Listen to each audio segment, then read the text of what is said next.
Hello बच्चों। तो आज हम लोग एसएस में चैप्टर नंबर 17 कंटिन्यू करें। जो चैप्टर का नाम है economic problems and challenges, poverty and unemployment. देखो, इस चैप्टर में अभी तक हमने पॉवर्टी के बारे में समझा था। अब हम लोग इसमें हमारे चैप्टर का दूसरा टॉपिक देखें, जो टॉपिक है अनएम्प्लॉयमेंट के बारे में। अनएम्प्लॉयमेंट मतलब कि बेरोजगारी के बारे में। सबसे पहले तो सिंपल वे में ये समझे कि अनएम्प्लॉयमेंट किसे कहते हैं। मतलब कि जिन्हें जो है वो ये काम नहीं मिलता, जो कहते हैं ना, जो लोग बेरोजगार होते हैं, जो कुछ कामकाज नहीं करते, तो वो लोग अनएम्प्लॉयड कहलाते हैं। लेकिन ये अनएम्प्लॉयमेंट का सिंपल मीनिंग हुआ। प्रॉपर मीनिंग उसे ये कहते हैं, जो गवर्नमेंट ने इसकी डेफिनेशन बनाई है अनएम्प्लॉयमेंट की। तो अनएम्प्लॉयमेंट की डेफिनेशन ये है जो यहाँ पे लिखी गई है कि one who is adult, who is whose age is 15 to 60 years, who is ready to work at the prevalent market rate of wages, has energy and qualification to work, who is in search of work but is not getting work, such a person is said to be unemployed. And such type of condition in group is called unemployment. मतलब ये कहलाता है कि who is adult, जो बड़ा हो, जिसकी as 15 to 60 के बीच में हो। मतलब 15 से कम वाले अगर कोई हो ना, तो वो अनएम्प्लॉयड नहीं कहलाते भाई। 15 से कम एज वाले तो ज्यादातर स्टूडेंट होते हैं, तो वो कामकाज नहीं कर रहे, वो कुछ कमा नहीं रहे, मतलब वो बेरोजगार कहलाए, ऐसा नहीं है। उन्हें अनएम्प्लॉयड नहीं कहते। या तो जो 60 से प्लस एज में होते हैं, 60 से ऊपर की एज में जो हुए, वो ज्यादातर रिटायर पर्सन कहलाते हैं। वो ओल्ड पर्सन हुए, अगर वो कामकाज नहीं कर पा रहे हैं, उनमें अगर ताकत नहीं है, तो इसका मतलब ये नहीं कि वो कमाते नहीं है, मतलब वो बेरोजगार हो गए। नहीं, वो लोग अनएम्प्लॉयड नहीं कहलाते। ये चीज ध्यान रखना कि वो बेरोजगार नहीं कहलाते। बेरोजगार वो कहलाते हैं जो ज्यादातर 15 से 60 की एज में ही हो।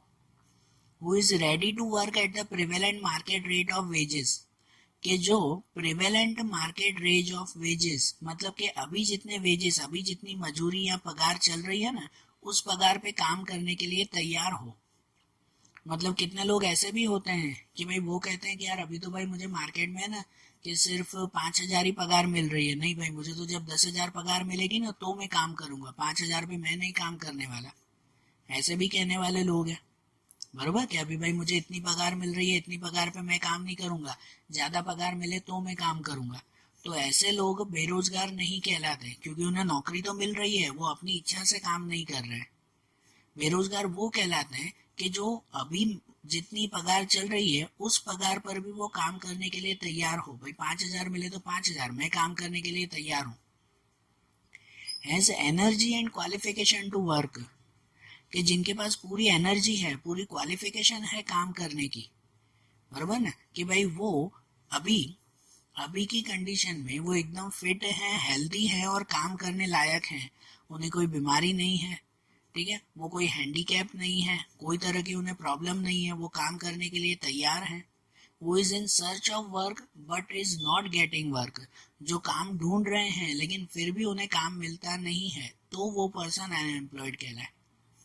मतलब जो कोई भी पगार पे काम करने के लिए तैयार हो, काम करने की उनमें पूरी ताकत भी है, जो हमेशा काम ढूंढते रहते हो, लेकिन उसके बावजूद भी उन्हें अगर काम नहीं मिल रहा है, तो वो बेरोजगार कहलाए।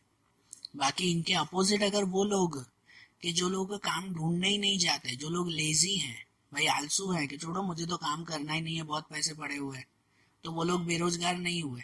वो कमाते नहीं है तो मतलब वो बेरोजगार हैं, ऐसा नहीं कहा जाएगा, बरोबर। या तो फिर कोई पर्सन अगर सिक है, कोई हैंडीकैप है और वो काम नहीं कर पा रहा है, तो उसे हम लोग बेरोजगार कहेंगे कि ये तो कुछ कमाता नहीं है, ये तो बेरोजगार है। नहीं, उन्हें भी बेरोजगार नहीं कहा जाएगा। या जो लोग दूसरे काम में जुड़े हुए हैं, जैसे कि जो स्टूडेंट हैं, जो ओल्ड एज के लोग हैं, जो हाउसवाइफ हैं, ये लोग कमाते नहीं है, बरोबर ना, ये दूसरा काम करते हैं। भाई स्टूडेंट की पढ़ाई चलती है, हाउसवाइफ घर को संभालते हैं।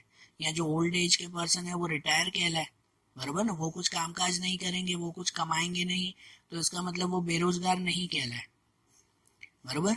बेरोजगार या अनएम्प्लॉयड पर्सन वही कहलाया कि जो काम ढूंढने की तैयारी में है, जो कोई भी पगार पे काम करने के लिए तैयार है, लेकिन उसके बावजूद भी उसे कामकाज नहीं मिल रहा है, तो वो अनएम्प्लॉयड कहलाया।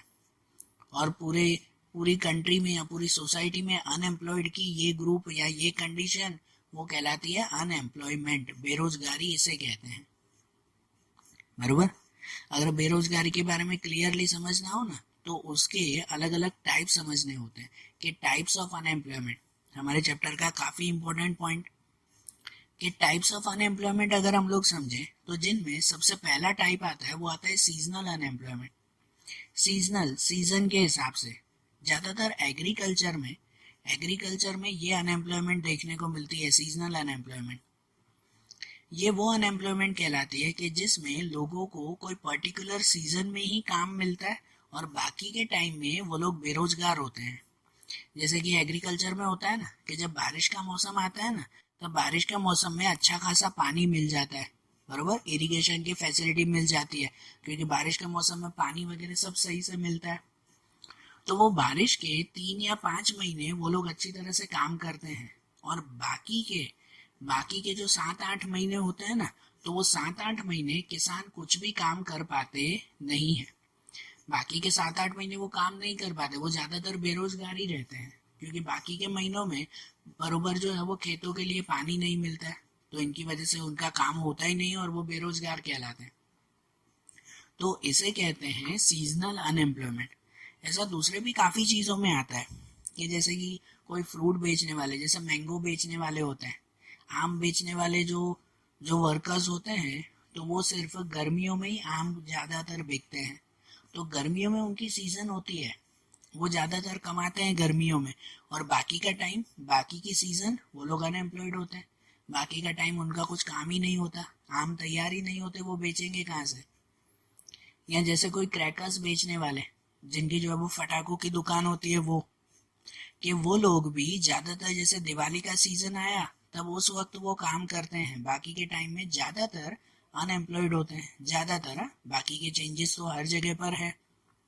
या फिर जैसे जो है वो उत्तरायण के टाइम में काम करने वाले लोग है कि नहीं, उत्तरायण के टाइम में भी कुछ लोग होते हैं कि बस उसी सीजन में भाई 8 दिन 15 दिन 1 महीना वो लोग काम करते हैं, जब उत्तरायण का त्योहार आता है वो, बाकी के टाइम में बेरोजगार। ऐसे कितने सारे जो सिर्फ सीजन के हिसाब से काम करते हैं और बाकी के टाइम वो उनको काम मिलता नहीं है। तो ऐसी अनएम्प्लॉयमेंट सीजनल अनएम्प्लॉयमेंट कहलाती है। दूसरा आता है फ्रिक्शनल अनएम्प्लॉयमेंट। फ्रिक्शनल अनएम्प्लॉयमेंट वो टेक्नोलॉजिकल अनएम्प्लॉयमेंट भी कहते हैं, टेक्नोलॉजी की वजह से, कि जब कितनी बार नई टेक्नोलॉजी आने की वजह से पुरानी टेक्नोलॉजी में काम करने वाले लोगों को निकाल दिया जाता है, उनको नौकरी से निकाल दिया जाता है, तो ऐसी अनएम्प्लॉयमेंट कहते हैं फ्रिक्शनल अनएम्प्लॉयमेंट। मतलब ऐसा होता है कि अगर कोई कंपनी, कोई बिजनेस चल रहा है कि जिस बिजनेस में जो है वो पहले सब हाथ से काम होता था, तो हाथ से काम करते थे, ये पहले भी टॉपिक आया था ना कि भाई पहले हाथ से अगर काम करते थे तो उसमें 10 लोगों की जरूरत होती थी, 10 लोग काम करते थे। अब उसकी जगह पर जो है वो नई मशीन आ गई। अब अगर नई मशीन आ गई तो उसमें अब 10 लोगों की जरूरत नहीं है, अब 2 लोग ही खाली वो मशीन चलाते हैं और खुद ब खुद काम होता है। तो बाकी के 8 लोग वो तो बेरोजगार हो गए ना, बाकी के 8 लोगों को जो है वो नौकरी से निकाल दिया जाता है, तो वो बेरोजगार हो जाते हैं। समझ आ रहा है ना। तो ऐसा नई टेक्नोलॉजी आने की वजह से, जैसे पहले वो अकाउंटेंट होते थे ना, अकाउंट लिखने वाले, हिसाब किताब लिखने वाले, तो हिसाब किताब लिखने वाले ना पहले मुनीम जी होते थे। भाई मुनीम जी पहले हाथ से सब हिसाब किताब लिखते थे।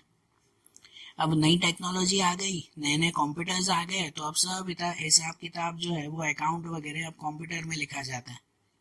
तो इनकी वजह से जो है, जो वो मुनीम जी थे जो पहले हाथ से अकाउंट लिखते थे, उन वो सब जो है वो बेरोजगार हो गए, उनका कामकाज वगैरह सब बंद हो गया।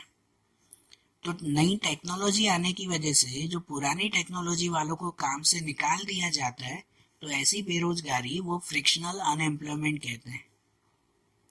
दूसरा आता है स्ट्रक्चरल अनएम्प्लॉयमेंट। स्ट्रक्चरल अनएम्प्लॉयमेंट उसे कहते हैं कि जो हमारी सोसाइटी में ऑर्थोडॉक्स मेंटालिटी की वजह से, पुराने ख्यालात की वजह से ऐसी जो अनएम्प्लॉयमेंट, जो बेरोजगारी आती है ना, उसे स्ट्रक्चरल अनएम्प्लॉयमेंट कहते हैं। तो पुराने ख्यालात कौन कौन से, ये जो है वो ऑर्थोडॉक्स मेंटालिटी कौन कौन सी। तो कितनी बार ऐसा होता है कि हमारे यहाँ पर जो है वो अलग अलग ऐसे रिवाज होते हैं, किसी की जो है वो मान्यता होती है, बरोबर, तो इनकी वजह से भी लोगों को अगर कोई जगह पर नौकरी मिलती भी है ना तो भी वो नहीं कर पाते। जैसे मैं जो सिटी में रहता हूँ, ठीक है, मैं गुजरात में रहता हूँ, अगर मैंने जो है वो अच्छी खासी पढ़ाई कर ली और अब मुझे जो नौकरी जो है वो दिल्ली में मिल रही है और अच्छी खासी बहुत अच्छी पगार पे मुझे नौकरी मिल रही है, लेकिन भाई मेरे घर वालों का जो है वो कहते हैं कि भाई उनकी मेंटालिटी है कि नहीं भाई अपने घर से बाहर अपने सिटी से बाहर जाकर नौकरी नहीं करनी चाहिए। कहते हैं ना, ये पुरानी सोच उनकी, कि उनकी अगर ऐसी सोच हो कि भाई दूसरी सिटी में जाकर नौकरी नहीं करनी चाहिए, अपनी सिटी में मिले तो ही नौकरी करेंगे। तो मुझे नौकरी मिलने के बावजूद भी ऐसी पुरानी सोच की वजह से मैं बेरोजगार बैठ जाता हूँ, क्योंकि भाई मुझे अपने शहर में नौकरी मिलती नहीं है और जिस शहर में नौकरी मिल रही है उस शहर में जो है वो मैं जा नहीं पाता हूँ।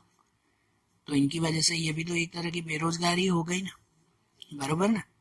या तो फिर कितनी बार ऐसा होता है कि कुछ कुछ जो फार्मर्स या कोई जो पुराने तरह से काम करने वाले लोग होते हैं ना, वो नई टेक्नोलॉजी से नई मेथड से घबराते हैं।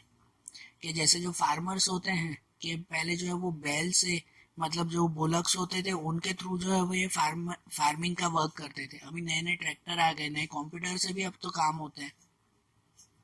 लेकिन कुछ फार्मर पुरानी सोच वाले वो ये मानते हैं कि नहीं भाई ये नई टेक्नोलॉजी तो सब खराब है, मशीन से काम नहीं करना चाहिए, हाथ से ही काम अच्छा होता है। वो लोग ऐसा मानने वाले होते हैं, तो वो लोग भी ज्यादातर फिर क्या हो जाते हैं, बेरोजगार रह जाते हैं। ठीक है, तो ऐसी अनएम्प्लॉयमेंट क्या कहलाती है, स्ट्रक्चरल अनएम्प्लॉयमेंट कहते हैं। इसके बाद दूसरा आता है, वो आता है डिसगेज्ड अनएम्प्लॉयमेंट। समझना है इसके मीनिंग को कि डिसगेज्ड अनएम्प्लॉयमेंट किसे कहते हैं। ये वो कहलाता है कि डिसगाइज्ड या डिसगेज्ड अनएम्प्लॉयमेंट, इसका मीनिंग ये कि कितनी बार कोई एक ऑक्यूपेशन में, कोई एक वर्क में जब जरूरत से ज्यादा, जितनी नीड हो उससे ज्यादा लोग अगर उसमें काम कर रहे हो और एक्स्ट्रा लोगों को जो है वो उसमें काम से अगर निकाल दिया जाए, एक्स्ट्रा लोगों को काम से निकाल दिया जाए, फिर भी काम में कोई भी तरह का फर्क न पड़ता हो, तो ऐसे जो एक्स्ट्रा लोगों को काम से निकाल दिया ना, तो वो अनएम्प्लॉयमेंट डिसगाइज्ड अनएम्प्लॉयमेंट कहते हैं। मतलब देखो ऐसा होता है कि कोई एक कपड़े की दुकान है, एग्जाम्पल समझना, कोई एक कपड़े की दुकान है, जिस कपड़े की दुकान में जनरली भाई 5 लोगों से भी काम चल जाता है ना भाई, सब कस्टमर को संभालने के लिए 5 लोग काफी हैं। लेकिन दिवाली की सीजन आती है ना, दिवाली की सीजन जब आती है तब कस्टमर ज्यादा आते हैं, बरोबर, कपड़े खरीदने के लिए सब कोई जाते हैं, फिर 5 लोगों से काम नहीं संभलता, तो 5 की जगह जो है वो 8 लोगों को नौकरी पे रख देते हैं, 3 लोगों को एक्स्ट्रा रख दिया। फिर जैसे ही दिवाली खत्म हो गई ना, जैसे ही दिवाली का टाइम खत्म हो गया, तो उसके बाद वो जो 3 लोग एक्स्ट्रा थे, अब जो है वो 3 लोगों की जरूरत है एक्स्ट्रा नहीं है ना, अब तो 5 लोगों से काम हो जाता है ना। तो वो जो 3 लोग खाली एक्स्ट्रा थे ना, उनको फिर से जो है वो काम से निकाल दिया जाता है। तो ऐसी जो बेरोजगारी है ना वो डिसगाइज्ड कहलाती है। मतलब उन 3 लोगों को निकाल भी दिया ना तो भी काम में फर्क नहीं पड़ेगा, वो तो 5 लोग पहले भी काम संभाल देते, अभी भी संभालेंगे। या कितनी बार मंदी आ जाती है, बरोबर, बिजनेस में अगर मंदी आ जाती हो तो उस मंदी की वजह से भी कुछ एक्स्ट्रा लोगों को नौकरी से निकाल दिया जाता है। कि भाई पहले 10 लोग कोई शॉप में काम करते थे, लेकिन अब मंदी आ गई तो उसकी वजह से जो है वो 10 लोगों की जरूरत नहीं है, भाई जो है वो 8 लोग काम करेंगे ना तो भी चल जाएगा, तो जो 2 लोग होते हैं उन 2 लोगों को निकाल दिया जाता है नौकरी से, तो वो दो तो बेरोजगार हो गए ना फिर, बरोबर। तो ऐसी अनएम्प्लॉयमेंट डिसगाइज्ड अनएम्प्लॉयमेंट कहलाती है कि जिसमें एक्स्ट्रा लोगों को नौकरी से निकाल दिया जाता है। फिर दूसरा आता है इंडस्ट्रियल अनएम्प्लॉयमेंट। इंडस्ट्रियल अनएम्प्लॉयमेंट वो कहते हैं कि इंडस्ट्रीज में, जो बड़ी बड़ी इंडस्ट्रीज चलती हैं उसमें शॉर्ट टर्म या तो लॉन्ग टर्म के लिए, थोड़े टाइम के लिए या तो ज्यादा टाइम के लिए कोई भी तरह की प्रॉब्लम आती हो, तो उस प्रॉब्लम की वजह से अगर वहां के लोगों को निकाल दिया जाता हो, तो ऐसी अनएम्प्लॉयमेंट इंडस्ट्रियल अनएम्प्लॉयमेंट कहते हैं। और इंडस्ट्रीज में आती है ऐसी प्रॉब्लम कि जैसे इंडस्ट्रीज में जो है वो अगर हड़ताल पड़ जाती हो, सभी वर्कर्स ने स्ट्राइक कर दी और 2-3 महीने स्ट्राइक चलती हो, तो जो ऑनर, जो मालिक होगा वो सबको पगार थोड़ी देगा 2-3 महीने के लिए, तो सब बेरोजगार ना। या अगर इंडस्ट्री में कोई रिनोवेशन काम चलता हो कि भाई चलो 2 महीने के लिए, 3 महीने के लिए काम बंद है, पूरी इंडस्ट्री का रिनोवेशन करेंगे, उसके बाद सबको नौकरी पे रखेंगे, तो 2-3 महीने वो लोग शॉर्ट टर्म के लिए क्या हो जाते हैं, बेरोजगार हो जाते हैं। या कभी अगर कोई इंडस्ट्री में आग लग जाती हो, एक्सीडेंट हो जाता हो या और कुछ प्रॉब्लम, तो उसके रिपेयरिंग वर्क में महीनों लग जाते हैं।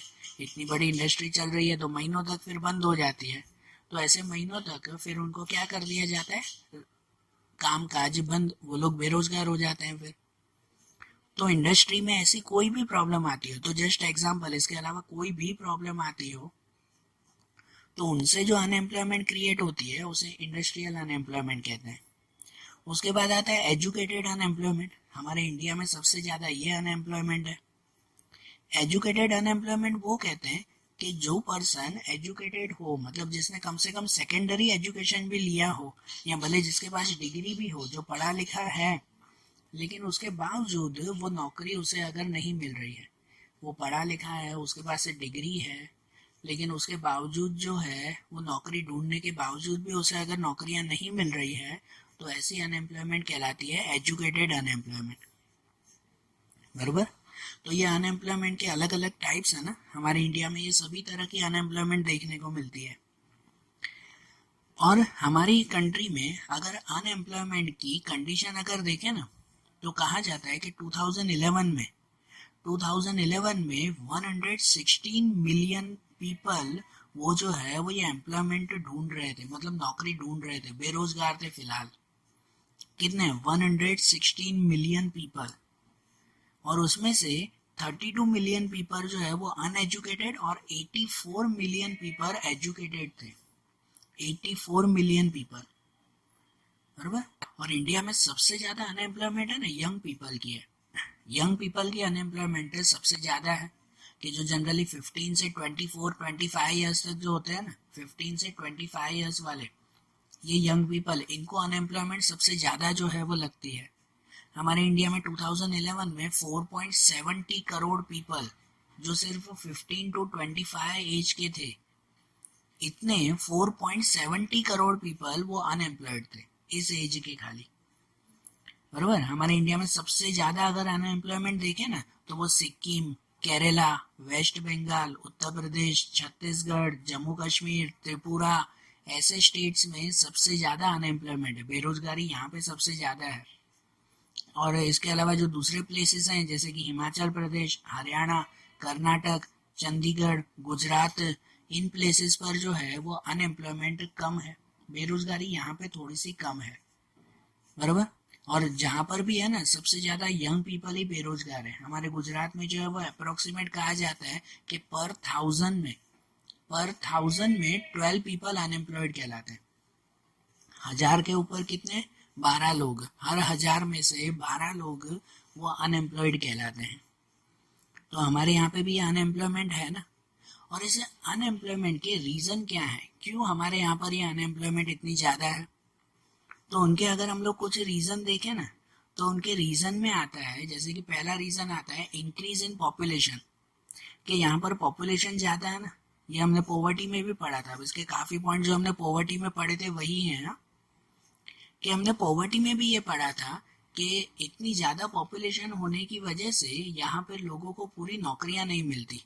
अगर हर रोज एवरेजली जो है वो हर रोज 70,000 पीपल जो है वो ये पैदा होते हैं, नए बच्चे पैदा होते हैं, लेकिन क्या 70,000 हर रोज नई नौकरियां पैदा होती हैं?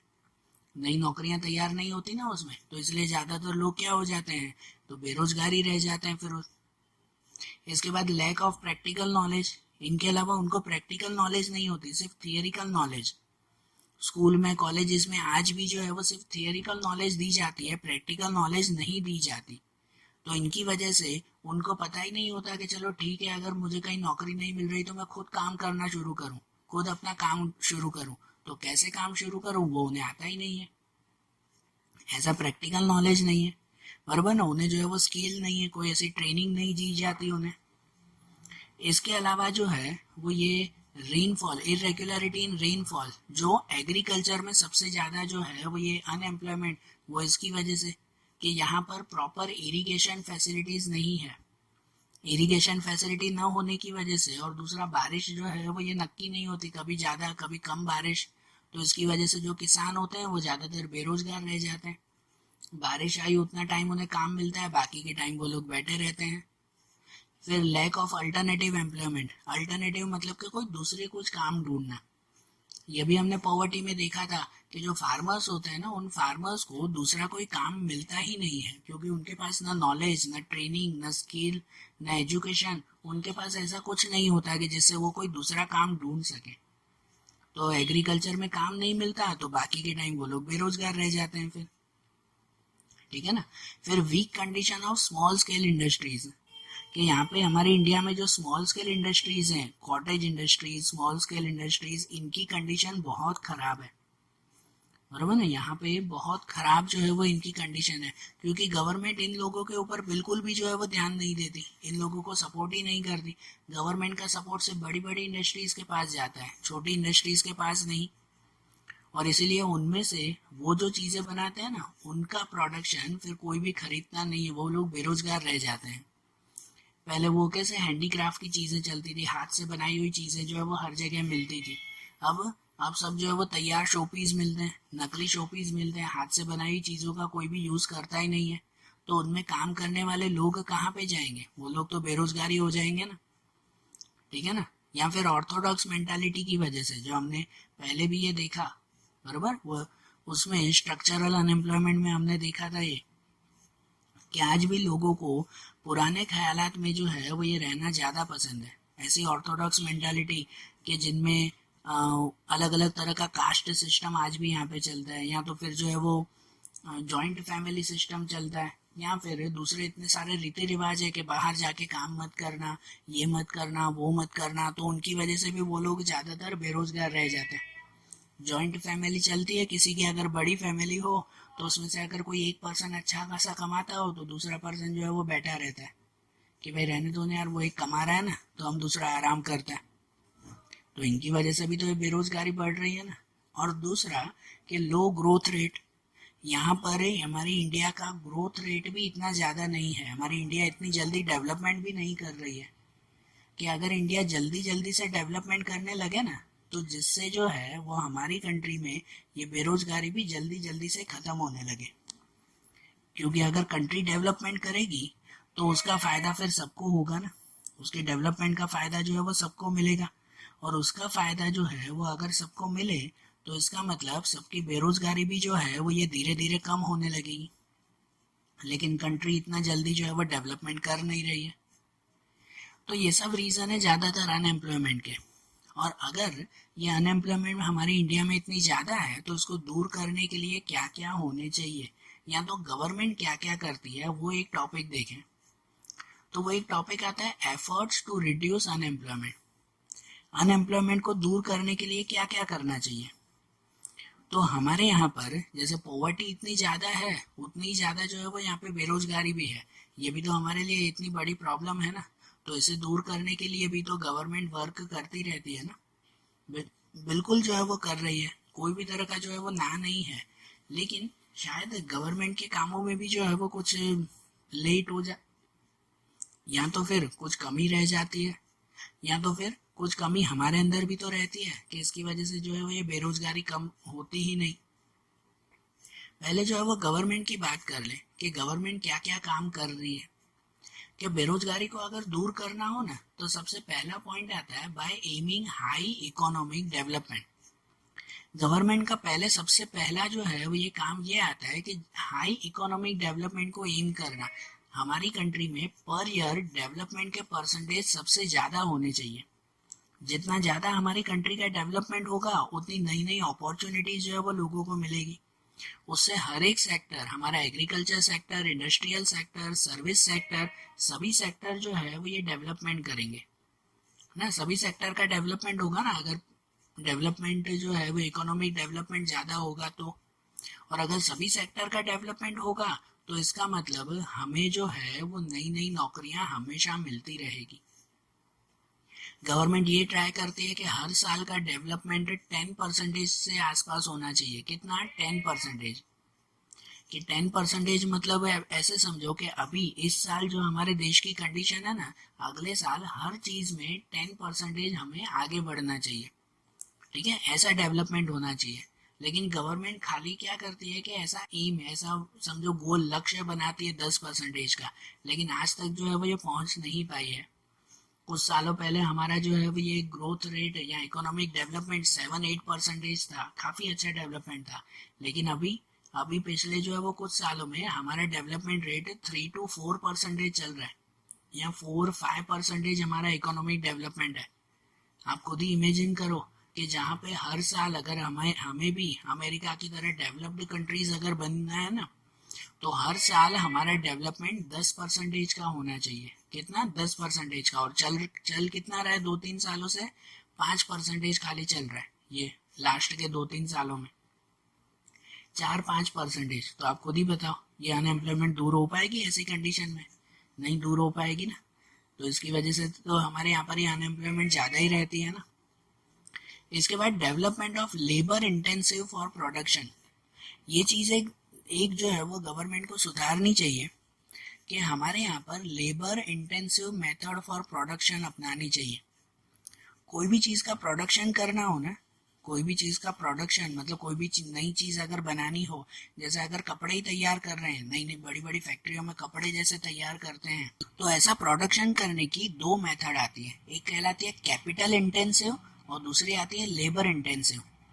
सिंपल मीनिंग में कैपिटल इंटेंसिव मतलब वो कि भाई जो मशीनों से कामकाज होता है, कि अगर एक शर्ट भी तैयार करनी है तो मशीन में हो जाती है शर्ट तैयार, तो उसे कैपिटल इंटेंसिव मेथड कहते हैं। और दूसरी आती है labour intensive method. Labour intensive मतलब कि भाई जो मजदूरों से, जो इंसान खुद हाथ से जो है वो चीजें तैयार करते हो वो।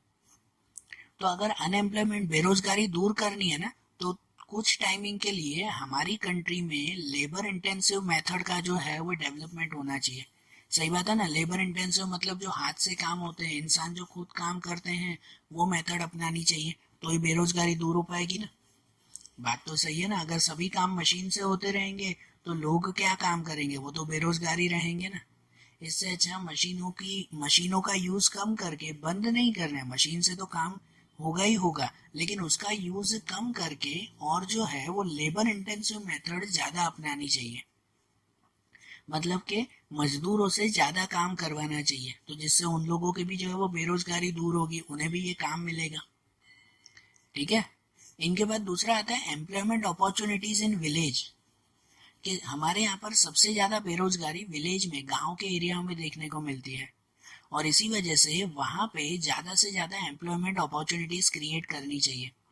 और गांव में जो है वो चांसेस भी ज्यादा होते हैं एम्प्लॉयमेंट अपॉर्चुनिटीज के, कि जैसे हमने ये पॉवर्टी में भी ऐसे काफी सारे पॉइंट्स देखे थे, क्योंकि वही पॉइंट्स अनएम्प्लॉयमेंट में भी आएंगे ना।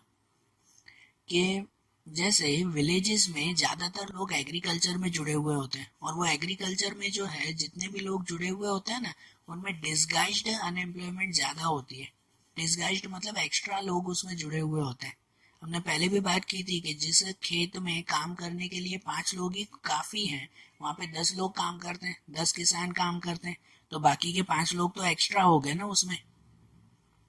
तो उन लोगों के लिए दूसरी अपॉर्चुनिटीज मिलनी चाहिए, कि जैसे एग्रीकल्चर के साथ वो दूसरा काम कर सके, डेयरी इंडस्ट्री, एनिमल हस्बेंडरी, जानवरों को पालना, या फिर पिसी कल्चर, बराबर ना। तो ऐसे कोई भी तरह का वर्क, एक्स्ट्रा वर्क जो एग्रीकल्चर के साथ साथ में होता हो, वो वर्क का डेवलपमेंट वहाँ पे होना चाहिए। गवर्नमेंट को उस पर सपोर्ट देना चाहिए, कि अगर गवर्नमेंट उन्हें सपोर्ट दे रही है कि भाई इनके साथ साथ वो दूसरा वर्क भी शुरू करें, तो उनकी बेरोजगारी खत्म हो जाएगी ना। बराबर ना। वो सिर्फ और सिर्फ एग्रीकल्चर पे डिपेंड नहीं रहेंगे, वो दूसरे कामकाज भी कर पाएंगे। इनके अलावा जो है वो दूसरा दूसरा वो उन्हें ट्राई करते हैं कि एग्रीकल्चर का ही डेवलपमेंट हो जाए, एग्रीकल्चर में मशीनों से काम करना शुरू करें, कि जिससे जो है वो ज्यादा लोग और ज्यादा अच्छी तरह से जो है वो ये वहां पर काम कर सकें। या फिर दूसरा काम किया जाता है कि भाई विलेज का डेवलपमेंट करना, कि विलेज का जितना डेवलपमेंट होगा ना, तो उसके डेवलपमेंट के साथ साथ लोगों को नौकरियां भी मिलेगी। कि जैसे अगर गांव में जो वो पक्की सड़कें नहीं बनी हुई है, ये भी हमने पॉवर्टी में देखा था, कि जिस गांव में अगर पक्की सड़कें नहीं है तो वहां पे पक्की सड़कें बनाना। और वो पक्की सड़कें बनाने के लिए फिर किसको काम देते हैं? जो लोग वहां पे बेरोजगार होते हैं, उन्हीं को ही काम दिया जाता है ना। तो उनको नौकरी भी मिल जाएगी और वहां पे पक्की सड़क भी बन जाएगी। जैसे गांव में जो है वो नए हॉस्पिटल, नए स्कूल, नई बैंक और ये ऐसी चीजें तैयार करना। तो जिससे नई हॉस्पिटल, स्कूल, बैंक ये सब अगर डेवलपमेंट होगा अगर गांव के अंदर भी, तो वो लोग भी जो है वो आगे चलकर उसी में ही नौकरियां लेंगे ना। अगर स्कूल खुलेगा तो वहाँ पे टीचर्स को नौकरियां मिलेगी, पियून होंगे या कितने सारे वर्कर्स वहाँ पे काम करते हैं, स्कूल में नौकरियां मिलेगी ना। इसके अलावा वो जो स्कूल पूरा तैयार करना होगा, स्कूल की बिल्डिंग तैयार करनी होगी, तो वो बिल्डिंग तैयार करते वक्त भी मजदूरों को नौकरियां मिलेगी ना। तो ऐसे खाली स्कूल थोड़ी, पोस्ट ऑफिस, बैंक, हॉस्पिटल्स। तो मतलब अगर विलेज एरिया में जो है वो उनका डेवलपमेंट किया जाए तो लोगों को नौकरियां भी मिलना शुरू होगी। और वही उसके बाद वाला पॉइंट भी उसके साथ ही है कि infrastructure facilities in rural area. Infrastructure facilities में भी यही फैसिलिटीज आती है ना, इलेक्ट्रिसिटी की फैसिलिटीज, सैनिटेशन, ट्रांसपोर्ट की फैसिलिटी, एजुकेशन की फैसिलिटीज, ये सब रूरल एरिया में ज़्यादा से ज़्यादा मिलनी चाहिए।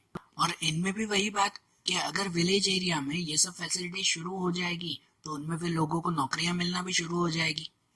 वही ना कि अगर भाई कोई गांव में इलेक्ट्रिसिटी नहीं है तो वहां पे अगर इलेक्ट्रिसिटी का पूरा नया कंस्ट्रक्शन करना है तो वो कंस्ट्रक्शन में कितने सारे लोगों की जरूरत पड़ती है, तो इतने सारे लोगों को नई नौकरियां मिलेगी ना। तो रूरल एरिया में इंफ्रास्ट्रक्चर फैसिलिटीज बढ़ाने की ट्राई करते हैं। या दूसरा आता है डिक्रीज एजुकेटेड अनएम्प्लॉयमेंट। हमारे इंडिया में सबसे ज्यादा अनएम्प्लॉयमेंट एजुकेटेड अनएम्प्लॉयमेंट ही है। कि उसे कम करने के लिए क्या करते हैं, तो उन्हें कम करने के लिए कि अब हमारे यहाँ पर जो है वो सिर्फ थियोरिकल नॉलेज नहीं दी जाती, लेकिन उसके साथ साथ प्रैक्टिकल एजुकेशन और टेक्निकल एजुकेशन का भी जो है वो काम शुरू कर दिया है। अब स्कूल में, कॉलेजेस में कितने सारे जो है वो ऐसे नए कोर्सेस ऐड किए हैं कि जिनके थ्रू जो है वो अब प्रैक्टिकल नॉलेज दी जाएगी, कि जिससे उनको खाली थियोरिकल नॉलेज ना मिले। क्योंकि अक्सर क्या होता है कि जैसे कोई पर्सन जो है वो अगर किसी ने सीए की पढ़ाई भी की हो, कोई सीए बनना चाहता है, सीए की पढ़ाई, अकाउंटेंट जो है वो उसने सीख लिया, थियरिकल उसने पूरा सीख लिया, 4-5 साल अच्छी तरह से मेहनत करके अच्छे मार्क्स भी आ गए उसके। लेकिन फिर जब प्रैक्टिकली कोई कंपनी में काम करने गया ना, तो वहां पे जो है वो उसे प्रैक्टिकली कैसे लिखते हैं वो समझ में ही नहीं। उसने तो खाली रूल्स याद किए थे, रट्टे मारे थे वहां पर। तो ऐसा ना, आपको भी जैसे साइंस में या ऐसे कोई सब्जेक्ट में आपको सिखाया जाता है तो वो जनरली थियरिकली हमें सिखाया जाता है कि नहीं, कि भाई हाँ ये केमिकल को मिक्स करो तो उससे जो है वो ये नया केमिकल बनेगा, ऐसे थियरिकली ना। प्रैक्टिकली आपके सामने 2 केमिकल दे दिए जाए तो हमें पता ही नहीं है इसमें कौन सा केमिकल कैसे दिखता है या क्या होता है, वो पता ही नहीं होता ना हमें। तो ऐसी प्रैक्टिकल नॉलेज बहुत कम है, लेकिन अब वो प्रैक्टिकल नॉलेज जो है वो ये बढ़ाना शुरू किया है कि जिससे ये एजुकेटेड अनएम्प्लॉयमेंट कम होती जाए। और आपका अगले साल से जो है वो ये नए कोर्स जो आ रहे हैं, हमारे पूरी गुजरात की अब एजुकेशन जो है वो चेंज हो रही है। अगले साल से जो है वो सब एक नई मेथड जो है वो अपनाएंगे, कोर्स यही लेकिन मेथड नई अपनाएंगे, कि जिसमें अब स्टूडेंट को प्रैक्टिकल नॉलेज ज़्यादा दी जाएगी, सिर्फ थियरिकल नॉलेज नहीं। ठीक है। इनके बाद तो दूसरा आता है, वो आता है implementation of ambitious programmes. Government अलग अलग तरह के प्रोग्राम शुरू करती है, जैसे कि make in India, skill India, digital India, के इस प्रोग्राम के थ्रू यहाँ पर इंडस्ट्रीज का डेवलपमेंट करने का काम, इसके अलावा जो है वो लोगों को नई नई ट्रेनिंग देने का काम, कि जिससे लोगों को नई ट्रेनिंग मिले और वो लोग जो है वो अपनी नौकरियां खुद ढूंढ सकें। या जैसे हमने वो पॉवर्टी में भी बात की थी कि ऐसे मेकिंग इंडिया और स्किल इंडिया का जो है वो वर्क यहाँ पे चलता है ना, कि जिनके थ्रू अगर कोई पर्सन को नई आइडिया हो ना कि यार कोई नया काम करते हैं, ऐसा काम पहले कहीं पे भी नहीं हुआ है, तो वो नई आइडिया लेकर सीधा आप लोग जो है वो गवर्नमेंट में जा सकते हो और गवर्नमेंट को बता सकते हो कि देखो मेरे पास ये नई आइडिया है, इस आइडिया के ऊपर हम लोग काम कर सकते हैं। अगर सरकार को उस आइडिया पसंद आ गई ना, तो वो सामने से आपको पैसे देते हैं और आपका बिजनेस शुरू करने में हेल्प करते हैं। तो इसीलिए जो लोग जो है वो एजुकेटेड हैं, जिनके पास अच्छी नॉलेज है, अच्छा जो है वो स्किल है उनके पास, तो वो लोग भी अगर काम करना चाहे ना तो गवर्नमेंट ऐसे प्रोग्राम उनके लिए तैयार करती है कि आप लोग भले नौकरी अगर आपको न मिले तो आप खुद खुद जो है वो काम करो। अगर खुद काम करोगे ना तो उल्टा दूसरे 10 लोगों को नौकरियां भी आप दे पाओगे। बराबर ना, खुद नौकरी ढूंढने जाओगे तो और किसी को हेल्प नहीं करोगे, लेकिन अगर खुद नया काम शुरू करोगे ना तो दूसरे 10 लोगों को नौकरियां दे पाओगे। तो इससे भी अनएम्प्लॉयमेंट दूर होगी कि नहीं। फिर दूसरा आता है open new areas of employment. Employment के दूसरे भी नए नए एरियाज ढूंढना जो है वो गवर्नमेंट ने शुरू किया है। तो नए एरिया मतलब क्या कि भाई अ, अब हमारे यहाँ पर जैसे नई नई टेक्नोलॉजी आती जा रही है ना, तो उस नई टेक्नोलॉजी की वजह से नए नए काफ़ी लोगों की जो है वो ज़रूर पड़ती है। कि जैसे बड़ी बड़ी कंपनियां अगर चलानी हो तो उसके लिए जो है वो ये मार्केटिंग की जरूर, फिर इवेंट मैनेजमेंट का काम, ऑफिस मैनेजमेंट का काम, होटल मैनेजमेंट का काम, शेयर मार्केटिंग का काम, ऐसे नए नए कितने सारे काम जो पहले नहीं होते थे, ऐसे न्यू वर्क जो है वो अभी शुरू किए हैं।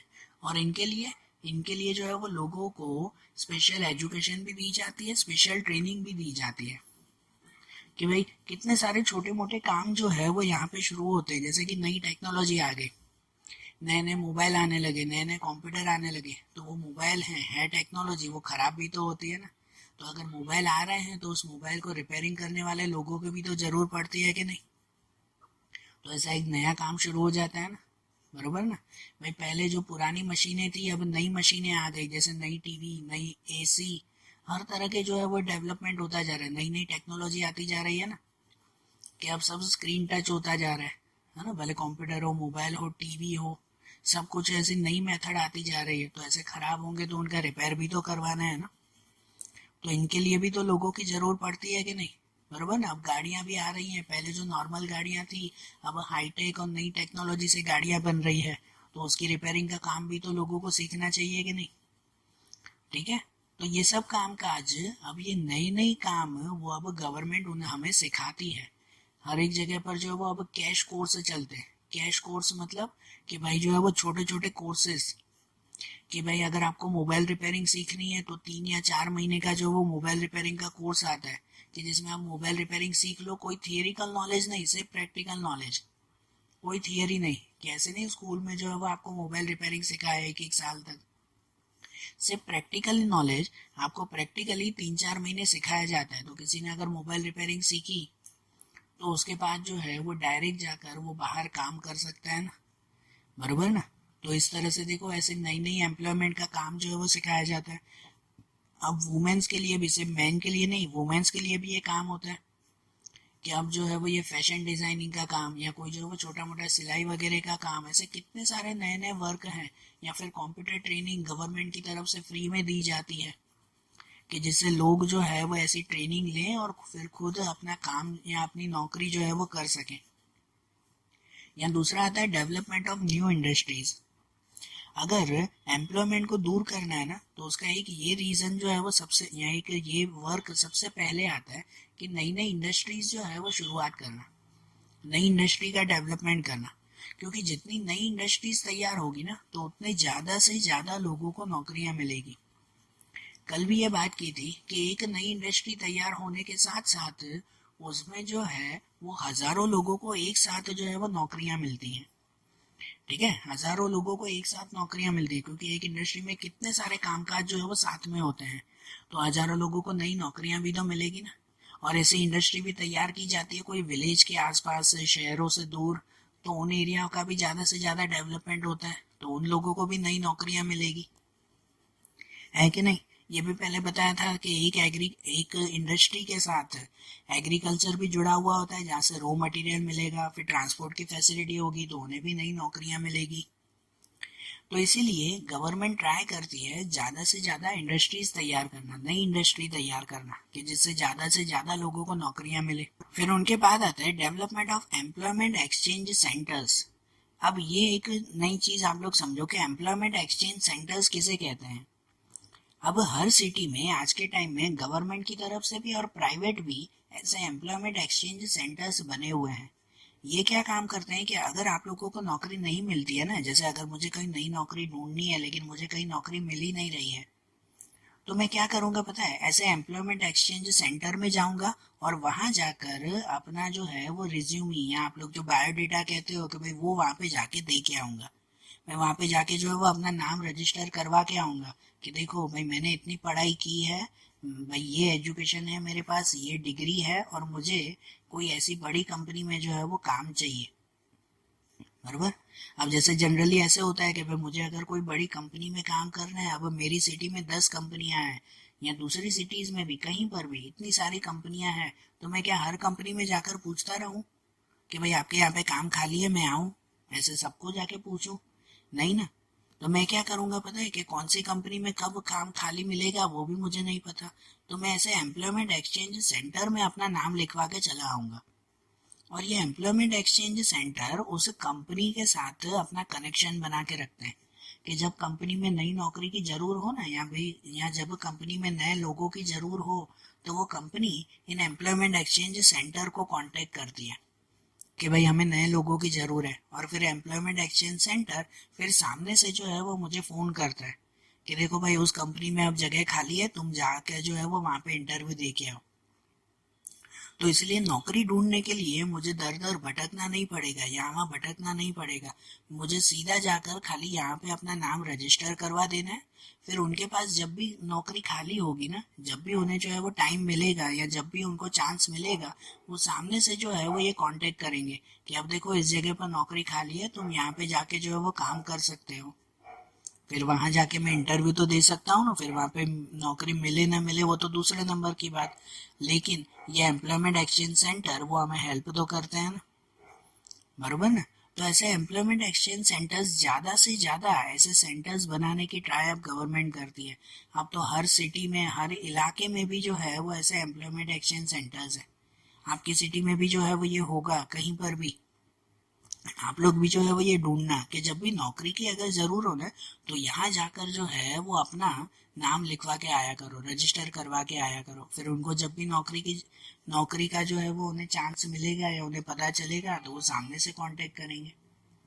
तो अगर हर जगह पर ऐसे एम्प्लॉयमेंट एक्सचेंज सेंटर शुरू हो गए, तो फिर कितनी जल्दी जो है वो लोगों को नौकरियां मिलना शुरू हो जाएगी। सही बात है ना। तो जिससे जल्दी से जल्दी ये अनएम्प्लॉयमेंट भी दूर होगी ना। तो हम अनएम्प्लॉयमेंट दूर करने के लिए गवर्नमेंट जो है वो ये सब काम करती है।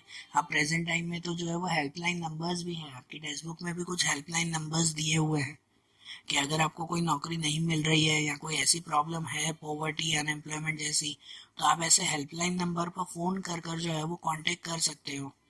है ना, वो टोल फ्री नंबर जैसे होता है कि वो टोल फ्री नंबर पे आप लोग जो है वो बात कर सकते हो कि भाई मुझे ये नौकरी चाहिए या मुझे इस तरह का काम करना है। तो वो सामने से जो है वो आपको सलाह देंगे या आपको सजेशन देंगे कि आप इस तरह का काम करो या यहाँ पे जाके आप लोग काम करो। ठीक है, समझ में आ रही है बात? तो देखो, पॉवर्टी और अनएम्प्लॉयमेंट के बारे में हमने समझा ना। अब हमारे चैप्टर का एक दूसरा लास्ट छोटा सा एक टॉपिक दिया हुआ है, जो टॉपिक का नाम है वर्ल्ड लेबर मार्केट। तो वर्ल्ड लेबर मार्केट किसे कहते हैं? जैसे कि ये पहले डेफिनेशन लिखी गई है कि when change of labours is there among nation of the world, it is called world labour market.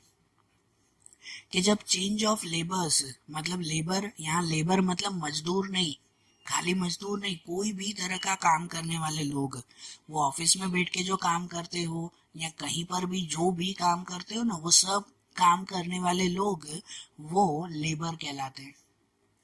तो जब ये चेंज ऑफ लेबर जो है वो जब नेशन के बाहर भी होता हो, मतलब देश के बाहर भी जब जो है वो कोई काम करने के लिए जाता हो, तो उसे एक तरह से वर्ल्ड लेबर मार्केट कहते हैं।